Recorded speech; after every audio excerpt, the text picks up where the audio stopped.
새해 예산안 처리가 벼랑 끝으로 몰리면서 국가 경제, 민생, 경제가 함께 낭떠러지 위기에 처했습니다. 야당이 자신들의 수정 예산안을 날치기로 처리한다는 것은 헌법이 정한 삼권 분립을 파괴하는 만행입니다. 이것은 대한민국 정부가 출범한 이후 한 번도 본 적이 없는 야당의 의회 독재 횡포입니다. 오늘은 김진표 국회의장이 새해 예산안 처리에 데드라인으로 설정한 날입니다. 헌법이 정한 예산안 처리인인 12월 2일을 열흘 이상 넘겼고 지난 8년간 한 번도 넘긴 적 없는 정기국회 마감일을 6일째 넘겼습니다. 민주당은 법인세를 25%에서 22%로 낮추겠다는 정부의 법인세 인하안에 초부자 감세라는 엉터리 프레임을 씌웠습니다. 법인세는 기업에 부과하는 기업세입니다. 법인세를 낮춰주면 기업의 국제 경쟁력이 높아지고 우리 아이들의 일자리가 생깁니다. 경제 교과서에 나오는 이야기입니다. 삼성전자는 25%의 법인세에 2.5%의 지방세까지 더해서 27.5%의 법인세를 물고 있습니다. 경쟁업체인 대만의 TSMC는 20%의 법인세만 내고 있습니다. 민주당 출신인 김진표 국회의장까지 현행 법인세가 유지되면 삼성전자가 경쟁력에서 TSMC에 밀릴 것이라고 우려를 표명했습니다. 민주당은 김진표 의장이 내놓은 법인세 개편 중지안까지 걷어찼습니다. 639조 원의 전체 예산안 가운데 2조 원을 삭감한 자신들의 예산안을 본회의에서 오늘 날치기 하겠다고 합니다. 야당이 예산 수정안을 내서 정부 예산안을 무력화시키고 예산안을 일방 처리한 사례 정부 수립 이후 단 한 차례도 없었습니다. 87년 체제 이후 여러 차례 여소야대 국회가 있었지만 국회를 장악한 야당이 예산안을 단독 처리한 적은 한 번도 없었습니다. 헌법은 국회에 예산안을 심의 의결하는 권한을 부여했습니다. 하지만 국회는 예산을 증액하거나 새로운 비목을 설치하려면 행정부의 동의를 얻어야 합니다. 새해 예산안 편성권은 정부에 있습니다. 또한 국회를 통과한 예산안을 집행하는 것은 나라 살림을 맡은 행정부의 몫입니다.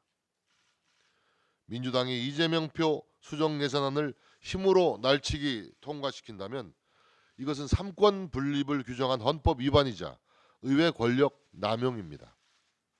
대선에서 윤석열 정부를 선택한 민심에 대한 명백한 도전입니다. 이재명 대표 주변 인물들은 극단적 선택을 마다하지 않고 있습니다.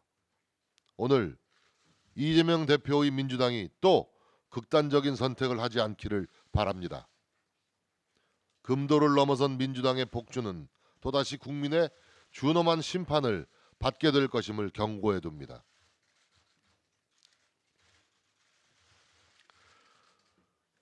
저는 다가오는 전당대회를 우리 당의 정당 민주주의를 바로 세우기 위한 절호의 기회로 삼으려고 합니다. 대한민국 헌법 제8조는 정당 민주주의를 규정하고 있습니다. 우리 헌법은 국회, 정부보다 앞에 정당 관련 조항을 배치했습니다. 정당 관련 헌법 조항은 대한민국은 민주공화국임을 선언한 총강에 함께 담겨 있습니다. 저는 그 의미가 무엇인지 오랫동안 생각했습니다. 저는 대통령 선거와 지방선거를 거치면서 답을 얻었습니다. 자유민주주의적 헌법 가치를 지키는 정치활동의 근간이 정당이기 때문에 헌법은 정당 민주주의를 머리글에 해당하는 총강에 담았습니다. 많은 헌법학자들 이런 해석에 동의합니다. 그런데 보수 정당인 우리 국민의힘은 지금까지 이 정당 민주주의를 너무도 나몰라라 하고 있었습니다. 우리 국민의힘이 갖고 있는 태생적 한계도 있었습니다. 역대 보수 정당은 시민사회의 뿌리를 받고 자생적으로 태어난 것이 아니라 권력이 만들어낸 외생 정당의 성격이 강했습니다. 당의 의사결정과 운영 전반에서 정당 민주주의의 본질을 지키기 어려웠습니다. 문재인 정권 5년은 국민의힘에게 인고의 시간이었지만 중심을 단단하게 만드는 성장의 시간이기도 했습니다. 공정과 정의를 짓밟는 민노총, 586 세대 기득권 카르텔에 대항하는 법과 원칙을 세우려는 국민들이 우리 당에 대거 모여들었습니다. 1년 6개월 전 열린 전당대회 때 우리 당의 책임 당원은 28만 명이었지만 오늘 현재 우리 당의 책임 당원은 79만 명으로 3배 가까이 늘어났습니다. 내년 전당대회 시점부터는 100만에 근접한 책임당원 시대가 열릴 것입니다.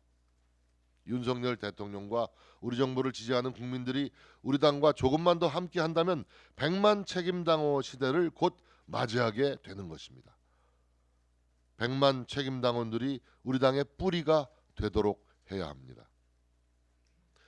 우리 당의 20대, 30대, 40대 당원은 전체의 약 33%입니다. 50대 이상 연령층이 책임당원의 절대 다수를 차지하던 과거와는 완전히 달라진 것입니다. 전체 인구 대비 같은 연령층의 비율이 약 41%인 점을 비교하더라도 큰 차이가 나지 않습니다. 누구에게 불리하고 누구에게는 유리한 당원 구성이 아닌 것입니다. 우리는 지금 유불리의 문제가 아니라 원칙의 문제를 고민하고 있습니다. 당의 진로는 당원들이 결정해야 합니다. 문재인 정부를 무너뜨리고 윤석열 정부를 탄생시킨 책임당원들에게 당의 미래와 방향을 결정할 지도부 선출을 맡기는 것은 당연한 일입니다. 이것이 대한민국 헌법이 정하고 있는 정당 민주주의의 가치입니다. 유럽의 내각제 국가든 미국의 경우든 전당대회 의사결정을 위해 여론조사를 채택한 나라든 세계 어디에도 없습니다. 전당대회는 당원의 총의를 묻는 자리이지 국민의 인기를 묻는 자리가 아니기 때문입니다. 당 대표를 뽑는 전당대회와 공직 후보자를 뽑는 전당대회는 성격이 같을 수 없다고 생각합니다. 비상대책위원회는 오늘부터 우리 당의 정당 민주주의를 확고하게 할 전당대회 개최 방안 논의를 시작하려고 합니다. 정당 민주주의의 원칙에 충실한 전당대회 룰 개정안을 만들겠습니다. 분명한 것은 이 논의가 정당 민주주의의 완성이 아니라 시작이라는 점입니다. 정당의 주인은 당원입니다. 국가 권력은 국민으로부터 나오듯이 당의 권력은 당원으로부터 나옵니다. 이번 전당대회를 당원에 의한 당원을 위한 단결과 전진의 축제로 준비하겠습니다. 국민들의 엄정한 심판에 따라서 정권이 교체되었습니다. 실정을 거듭하던 민주당 정권이 5년 만에 퇴장하고 국민들은 윤석열 정부를 택해서 내외적인 경제 위기에서 윤석열 정부가 잘해주기를 기대하고 응원을 보내고 있습니다. 윤석열 정부의 첫 재정 운용 계획을 담은 예산안이 민주당의 발목 잡기와 방해로 법정 기간도 넘기고 정기국회도 넘긴 채 오늘 또 표류하고 있습니다. 민주당이 자신들의 집권 시기에도 하지 않았던 예산을 요구하는가 하면 정부 운용의 필수적인 예산까지 삭감을 주장하고 있습니다. 행안부, 경찰국, 법무부, 인사정보관리단 예산을 모두 삭감하겠다고 하고 있습니다. 자신들이 집권 시대에도 하지 않던 기초연금 부부 공동 수령 할인에 대해서 폐지하겠다고 하고 있습니다. 1년에 무려 1조 6천억이나 드는 이런 상황입니다. 뿐만 아니라 9월 1일 이후 국회에서 상임위와 예결위를 통해서 합의하고 정리한 예산도 일체 반영하지 않은 채 오늘 자신들이 삭감한 안만 가지고 일방 통과시키겠다고 협박하고 있는 상황입니다.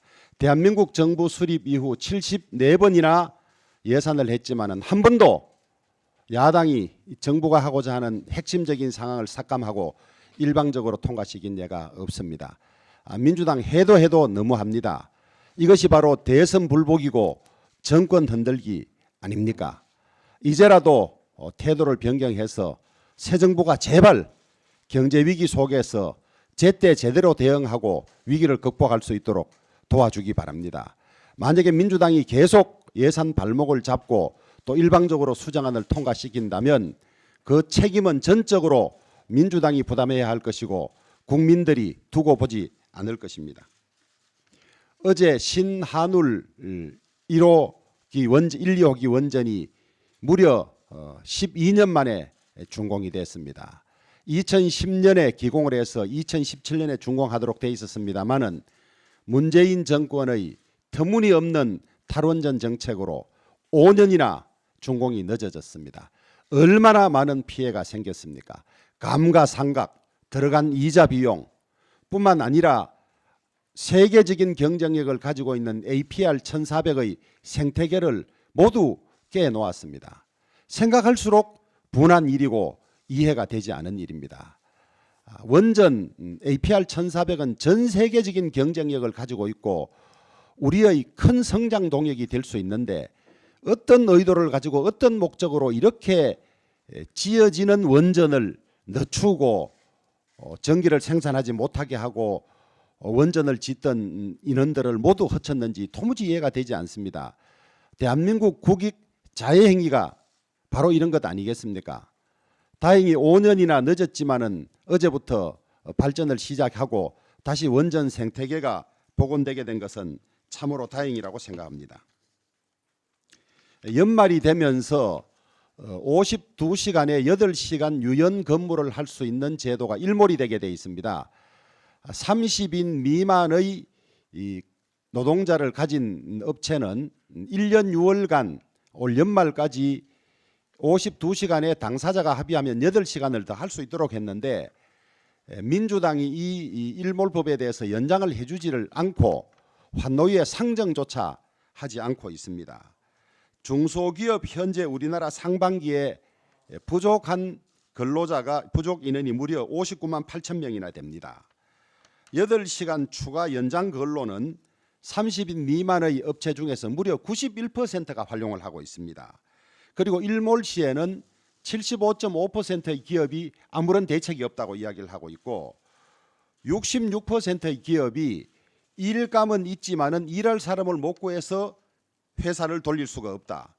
또 64.2%나 되는 기업에서 52시간만 가지고는 수입이 제대로 안 나오기 때문에 8시간 연장이 되지 않으면 이 업체를 떠나겠다는 생계 유지가 안 돼서 떠나겠다는 근로자가 나온다는 곳이 64%나 됩니다만은 민주당은 끄덕도 하지 않고 있습니다. 우리나라 중소기업 비율 아시지 않습니까? 30인 미만 기업 대다수가 8시간 활용하고 있는데 만약에 이것이 일몰이 폐지되지 않으면 당장 1월 1일부터 이 중소기업 노동시장에 노동 대란이 일어나도록 되어 있습니다. 이것을 태무심하게 지켜보고 있는 민주당의 강심장이 정말 두려울 따름입니다. 많은 중소기업 대표들이 이거 일몰 연장되지 않으면 안 된다고 민주당을 압박하고 찾아가고 기자회견을 하고 있습니다마는 법안 상정조차 해주지 않고 있습니다. 이러고도 경제를 입에 담고 서민 경제라고 할 수 있는지 모르겠습니다. 지금이라도 2주 남았으니까 민주당이 빨리 이 개심을 해서 일몰 연장에 협조해 주기를 바라겠습니다.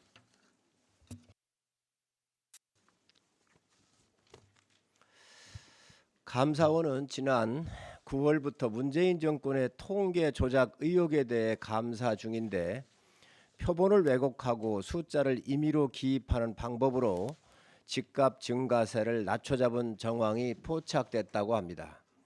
문재인 정권의 핵심 경제 정책이었던 소득주도 성장의 효과를 과장하기 위해 가계 동향 및 고용 동향 지표 등의 표본을 왜곡하여 축출한 의혹도 드러났다고 합니다. 심지어 이 통계 조작에 관여한 직원들 사이에 인사상 이익 등 대가가 오간 정황마저 포착된 상태라는 보도까지 나왔습니다. 범죄를 저지른 자에게 인사 혜택이 주어지는 나라가 문재인 정권의 나라였던 것입니다.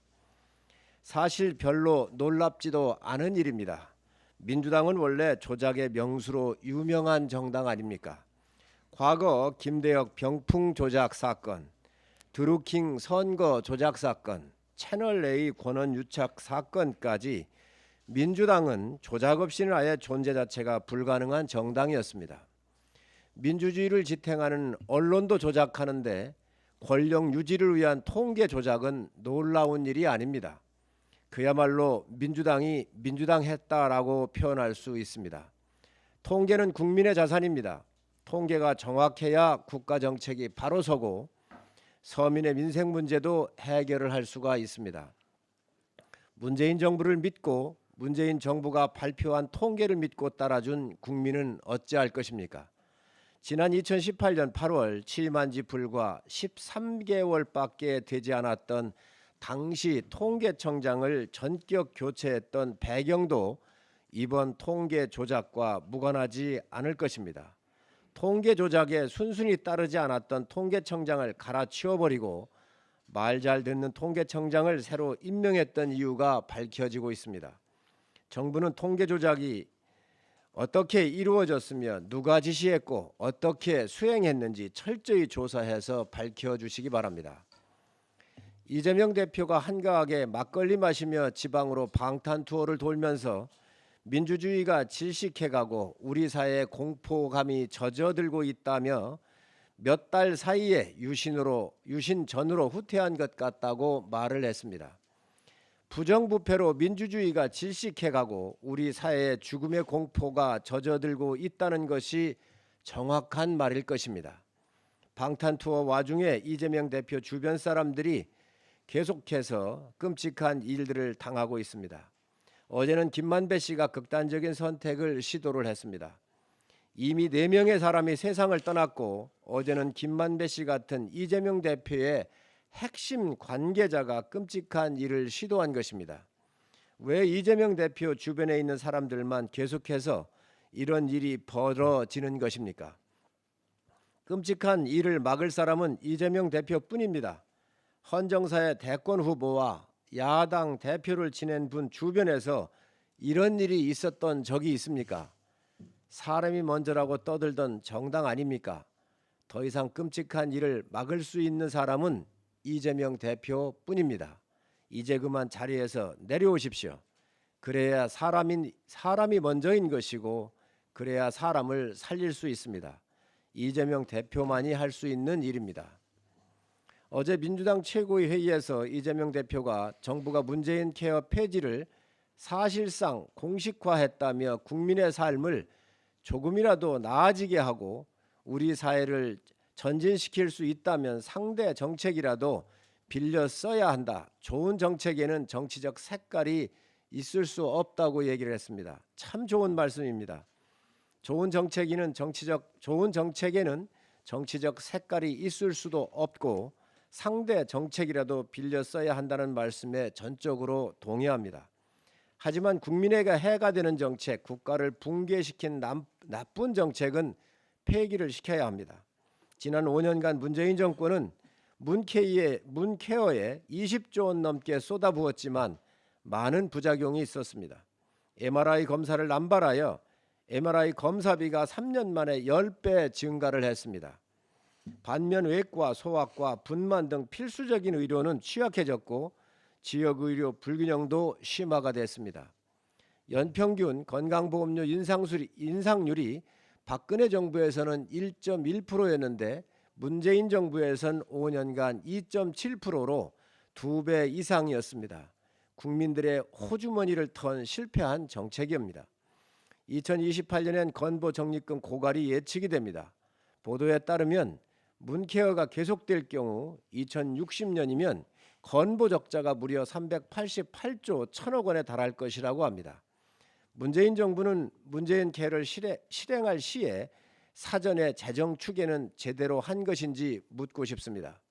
인기만 얻고 권력만 유지할 수 있다면 나라 곳간이나 다음 세대는 전혀 생각하지 않은 정권이 문재인 정권이었습니다. 이게 바로 정치적 색깔을 입힌 나쁜 정책입니다. MRI를 급여화해 질병에 제한 없이 무분별한 사용으로 건보 재정 악화를 가져왔고 1, 2인실 병실의 급여화로 의료 쇼핑이 조장되는 부작용이 발생을 했습니다. 선택진료제 특진제도 폐지는 의료질 하락뿐만 아니라 건보 재정의 심각한 위기 요인이 되었습니다. 문재인 정부는 탈원전 정책으로 전기료 폭등을 윤석열 정부에 떠넘겼고 공사가 진행 중이거나 계획된 원전조차 폐기시킨 국가 붕괴 정책입니다. 국내에선 탈원전한다며 멀쩡한 원전 세워놓고 수출한다며 외국 정부의 한국 원전이 최고라고 떠들던 모순덩어리 정책이 성공한 정책입니까? 이 정책을 윤석열 정부에 승계하라, 정치적 색깔 입히지 말라고 말할 수가 있겠습니까? 좋은 정책을 휴일 야밤 11시에 공무원을 시켜 모든 자료를 왜 삭제를 시켰습니까? 윤석열 정부는 기후변화 시대의 탄소 저감의 정책을 더 발전시킬 것입니다. 신재생 에너지도 업그레이드할 것입니다. 하지만 국가의 기둥을 허문 나쁜 정책은 반드시 폐기할 것입니다. 초고금리 시대 국민들의 고통을 외면하는 은행들은 염치를 되찾으십시오. 미국 중앙은행인 연방준비제도가 올해 마지막 회의에서 예상대로 0.5% 금리 인상을 단행해서 2007년 이후 최고금리를 또다시 경신했습니다. 국민들의 추가적인 고통이 예상되고 있는 가운데 국내 은행들은 아랑곳하지 않습니다. 금년 들어 9월까지 이자 이익 사상 최대치인 40조 6천억 원, 지난 5년간 5대 금융지주가 벌어들인 이자 이익만 총 182조 1천억 원, 작년에는 사상 최대 실적에 따른 사상 최대의 성과급 잔치가 있었습니다. 국민들은 당군 이래 최대 불황을 겪고 있는 가운데 은행들은 당군 이래 최대 호황을 누리고 있습니다. 5대 은행, KB국민, 신한, 하나, 우리, NH농협이 5년간 중도 상환 수수료로 벌어들인 돈은 1조 1,546억 원입니다. 당정이 중도 상환 수수료를 면제를 추진하자 은행권은 대출 상환 예측이 불안정하면 금리를 조정할 것이라며 협박성 반발을 합니다. 은행이 수수료를 받지 못하는 만큼 신규 대출 실행 시 금리에 기회비용을 반영해서 소비자에게 전가시키겠다는 것입니다. 지난달 금융당국이 금리 인상 자제를 권고하자 기다렸다는 듯이 금리를 일제히 내리고 있습니다. 그런데 대출금리가 아닌 예금금리를 내리고 있습니다. 그동안 은행들은 시중자금을 끌어오려 예금금리를 경쟁적으로 올렸고 1년 만기 정기 예금금리가 연 5%까지 올랐습니다. 금융당국은 시장금리 상승 탓에 이것이 여의치 않자 예금금리를 내리게 해 이것이 대출금리 인하로 이어지기를 기대했으나 은행들은 일제히 예금금리를 4%대로 끌어내리면서 대출금리 인하에는 미적거리고 있습니다. 1,900조 원 빚을 안고 있는 가계와 자영업자, 소상공인들은 이자 부담에 허리가 휘고 있습니다. 그런데도 은행들은 매년 그랬듯 올해도 천문학적 이익을 근거로 연말 성과급 지급과 3, 4년치 연봉을 받는 명예퇴직잔치를 요구할 것이 불보듯 뻔합니다. 은행은 공적 기능을 가지고 있습니다. 더구나 은행들은 1998년 외환위기 때 국민 혈세로 겨우겨우 살아났습니다. 국민들에게 빚을 진 것입니다. 은행은 공적 의식뿐만 아니라 염치가 현재 없는 상태입니다. 은행들의 자정을 촉구합니다. 어서 염치를 되찾으십시오. 정부에도 불구하고 오만과 독선도 모자라 온갖 비리와 불법을 자행해온 민주당과 문재인 정권의 추악한 실체가 드러나고 있습니다. 어제 서해 공무원 피격 사건과 관련해서 박지원 전 국정원장이 검찰 조사를 받았습니다. 앞서 9일에는 같은 사건으로 서훈 전 국가안보실장이 구속 기소되었으며 해당 사건을 수사하던 해양경찰청의 김홍희 청장도 기소되어 재판에 넘겨지게 되었습니다. 사건의 진실이 공개될 경우 국민적 대북 반감 확산과 대북 정책에 대한 비판이 커질 것을 우려해서 청와대 안보실장, 국정원장, 국방부 장관, 해양경찰청장 등이 머리를 맞대고 국민을 월북자로 몰아가기 위한 기획을 해왔다는 점에 분노를 금치 않을 수 없습니다. 과연 이 일련의 과정이 대통령의 지시 없이 이루어졌을지 많은 국민들은 의구심을 갖고 있습니다. 민주당 주요 인사들의 불법 의혹은 여기에 그치지 않습니다. 노영민 전 대통령 비서실장은 13일 서해 공무원 피격 사건과 관련하여 공용 서류 무효죄 등으로 피고발되어 조사를 받은 한편 10억 수수 혐의로 9월 30일 구속된 이정건 전 민주당 사무부총장의 CJ 계열사 취업에도 관여한 혐의로 입건되었습니다. 또한 지난 2020년 사업가들로부터 사표를 봐주는 대가로 6천만 원을 받은 혐의를 받고 있는 농내 의원에 대한 체포동의안도 국회의 표결을 앞두고 있는 상황입니다. 연일 검은돈 의혹이 커지고 있는 노 의원에 대해 민주당이 제19 감사기식 방탄으로 일관한다면 민주당에 대한 공분은 커질 수밖에 없습니다. 곧 있을 본회의에서의 표결 결과는 그토록 정치개혁을 외쳐오던 민주당의 진정성을 가늠해 볼 수 있는 척도가 될 것입니다. 부디 민주당이 국민의 눈높이에 걸맞는 현명한 판단과 선택의 길을 걷게 되길 바랍니다. 민주당 내 비리 의혹의 최정점은 아무래도 이재명 민주당 대표와 관련한 범죄 의혹들일 것입니다. 이재명 대표의 최측근이라고 할 수 있는 정진상 전 당대표 정무조정실장, 김용 전 민주연구원 부원장을 비롯한 남욱, 김만배 등 대장동 일당들이 기소된 가운데 이재명 대표는 본인을 중심으로 커지고 있는 사법 리스크에 대해 어떠한 유감이나 사과조차 하지 않은 채 정당 뒤에 숨어 선동만 일삼는 뻔뻔함으로 일관하고 있습니다. 국민들은 이제 이런 제1야당의 안타깝고 실망스러운 모습에 검찰의 수사만이 답이라고 이야기를 하고 있습니다. 이재명 대표를 비롯한 민주당의 추악한 실체에 대해 철저한 수사로서 하루라도 빨리 진상이 규명되길 바랍니다. 비대위원입니다. 오늘 오후 윤석열 대통령 주재로 국정과제 점검회의가 열릴 예정입니다.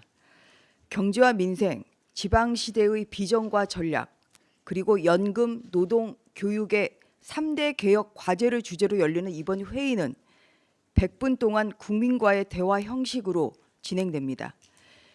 윤석열 정부는 다시 도약하는 대한민국, 함께 잘 사는 국민의 나라를 목표로 이를 달성하기 위한 120대 국정과제를 확정해 추진 중에 있습니다. 특히 최근 정부는 각 분야의 개혁 과제를 실천하기 위한 구체적인 일정과 정책 방향을 발표하며 드라이브를 걸고 있습니다. 교육부는 2025년 1월부터 유치원과 어린이집의 관리 체계를 교육청으로 통합하는 유보통합 실시를 공식화했습니다. 유보통합은 30년 동안 해결하지 못한 과제였지만 이행을 위한 구체적인 목표 시기를 선언하면서 추진 의지를 밝혔습니다. 문재인 정부는 연금 개혁의 시급성과 필요성에도 불구하고 5년 내내 방치했습니다. 연금 개혁은 고통스러운 과정을 거쳐야 하지만 더 이상 미래 세대의 부담을 전가하는 일은 없어야 하기에 이를 미룰 수 없는 시대적 과제입니다. 노동개혁은 산업의 경쟁력과 미래 세대 일자리와 직결된 노동시장의 이중 구조 개선을 위해 반드시 이행되어야 합니다. 노조의 불법적인 파업에 대해 단호히 대처하는 것 또한 공정한 노동시장을 확립해가는 노동개혁의 과정이 될 것입니다. 건강보험 개편도 중요한 과제 중 하나입니다. 문재인 케어 5년간 건강보험 재정의 위기를 맞으면서 2040년에는 누적 적자가 678조에 이를 전망입니다. 이러한 개혁은 당장의 인기와 지지를 얻기는 힘들지만 미래를 위해 장기적인 관점에서 국가가 추진하고 단행해야 합니다. 산적한 과제들을 해결하고 개혁을 추진하기 위해 한시가 바쁜 이때 국회가 여야 합의를 통해 예산안을 처리하는 모습을 국민들께 보여드리지 못하고 있습니다. 민주당은 오늘 예정된 본회의에서 자체 수정 예산안 단독 처리하겠다며 또다시 엄포를 놓고 있습니다. 윤석열 정부 출범 후 본격적으로 일하기 위한 첫해 예산안마저 숫자의 힘으로 밀어붙이려 합니다. 으름장을 놓을 때가 아닙니다. 민주당은 국정 운영이 정상적으로 이루어질 수 있도록 또한 윤석열 정부가 국민을 위해 제대로 일할 수 있도록 적극 협조해 주시기를 강력히 촉구합니다. 이상입니다. 오늘 새벽 충격적인 뉴스가 전해졌습니다. 이재명 대표의 범죄 의혹과 관련된 핵심 증인 4명이 극단적인 선택을 한 데 이어 김만배 씨까지 극단적인 선택을 시도한 것입니다. 쌍방울 그룹 부회장이자 조폭 출신인 헬멧맨 최우향 씨와 통장 관리인 이한성 씨가 체포된 바로 다음 날 일어난 일입니다. 서울중앙지검 반부패 수사 1부는 이들이 보관했던 화천대유 내부 자료를 모두 확보한 것으로 보도되었습니다. 최우양 씨는 천화동인 1호로부터 80억 원, 이한성 씨는 약 200억 원이 넘는 비자금이 조성된 정황이 포착되었습니다. 김만배 씨는 천화동인 1호에서 빌린 473억 원을 누구에게 주었는지 단 한마디도 하지 않겠다고 했습니다. 대체 누구에게 준 것입니까? 그래도 대한민국에서 이재명 대표는 하고 싶은 것을 무엇이든지 할 수 있습니다. 169석의 의석수를 가진 민주당 때문입니다. 단독으로 가결이든 부결이든 모두 가능합니다. 민주당 단독 수정 예산안도 가결시킬 수 있고 민주당의 노웅래 의원 체포 동의안도 부결시킬 수 있습니다. 본인에게 체포 동의안이 제출된다 해도 부결시킬 수 있습니다. 민주당이 방탄조끼 역할을 하기 때문입니다. 이렇게 흉흉한 와중에 꼭 한 가지만은 말씀드리고 싶습니다. 대한민국은 글로벌망, 반도체, 배터리 산업에서 반드시 살아남아야만 합니다. 미국은 중국과의 패권 전쟁에 이기기 위해 반도체를 안보 자산으로 최전선에 세웠습니다. 미국, 중국, EU, 일본, 대만, 한국은 반도체의 사활을 건 글로벌 전쟁이 진행 중이고 대한민국은 이 전쟁에서 위기에 떨어졌습니다. 그래서 윤석열 정부는 최고 세율 25%, 지방세까지 포함하면 27.5%를 22%로 낮춰서 세계 시장에서 뛰게 하겠다는 것입니다. 경쟁국들의 산업 보조금과 세액 공제를 제가 좀 자세히 말씀드리겠습니다. 미국은 520억 달러를 지원하고 25%의 투자 세액을 공제하고 있습니다. EU는 430억의 기금을 조성했습니다. 대만은 법인 세액과 R&D 세액을 공제하고 토지, 용수, 수자원 확보를 지원하기로 했습니다. 일본은 5천억에서 1조 엔의 반도체 기금을 조성하고 생산 및 R&D를 20년간 지원키로 했습니다.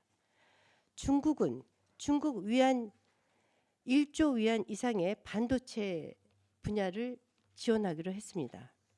우린 고작 반도체 클러스터 인허가 간소화와 법인세 최고 세율을 25%에서 22%로 낮추겠다는 것입니다. 이제 시작에 불과합니다. 그런데도 민주당은 반대하고 단독 수정 예산안을 통과시키겠다고 합니다. 이재명 대표는 현장 투어에서 윤석열 정부는 약자는 죽거나 말거나 초부자만을 위해서 일한다고 말했습니다. 국민을 갈라치게 하고 있는 것입니다. 그러나 사실은 민주당과 이재명은 대한민국과 국민은 죽거나 말거나 오직 이재명을 살리기 위해서 일한다는 것입니다. 제발 민주당은 정신 좀 차리시고 이재명 대표와 손절하시고 대한민국의 미래 세대를 위해서 일해 주시기 바랍니다. 안녕하십니까. 비대위원 김종혁입니다. 감사원이 문재인 정부의 통계 조작 의혹을 조사하고 있다고 합니다. 집값, 소득, 일자리 통계를 왜곡하고 조작했다는 겁니다.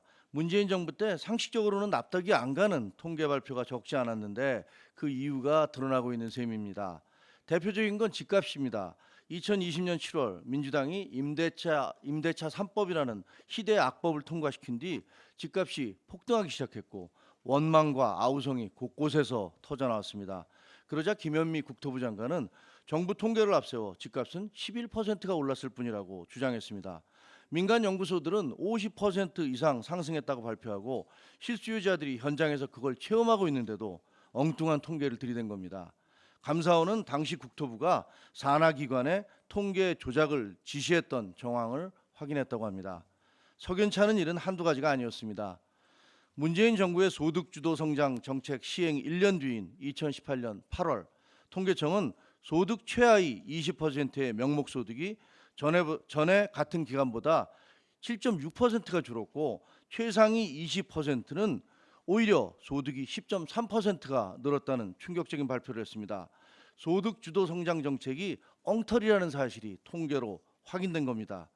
하지만 그 발표를 한 황수경 통계청장은 그 자리에서 물러나야 했습니다. 그 뒤 최저임금 정책 찬양 보고서를 청와대에 제출했던 인사가 새 청장으로 부임했습니다. 청장이 바뀌자 통계청은 130억 원을 들여 표본 설계를 다시 했고 빈부격차가 줄어들고 있다는 발표가 나오기 시작했습니다. 청와대 고민정 대변인은 가계소득과 분배에서 확실히 좋아지는 모습이라는 논평도 냈습니다. 문재인 정부가 얼마나 통계를 조작했는지는 감사원 결과가 나와봐야 합니다. 하지만 분명한 건 정부의 통계 조작은 국민을 기만하고 국가의 근간을 흔드는 중범죄라는 사실입니다. 사회주의 국가들은 예외 없이 통계를 조작했습니다. 통계로는 해마다 생산량이 목표를 크게 초과했지만 인민들은 늘 굶주렸습니다. 그러다가 사회주의는 망했습니다. 최근 북한군에 의해 서해에서 피살된 공무원 이대준 씨 사건이 큰 논란이 되고 있습니다. 서훈 안보실장은 진실을 은폐하고 월북몰이를 한 혐의로 구속됐습니다.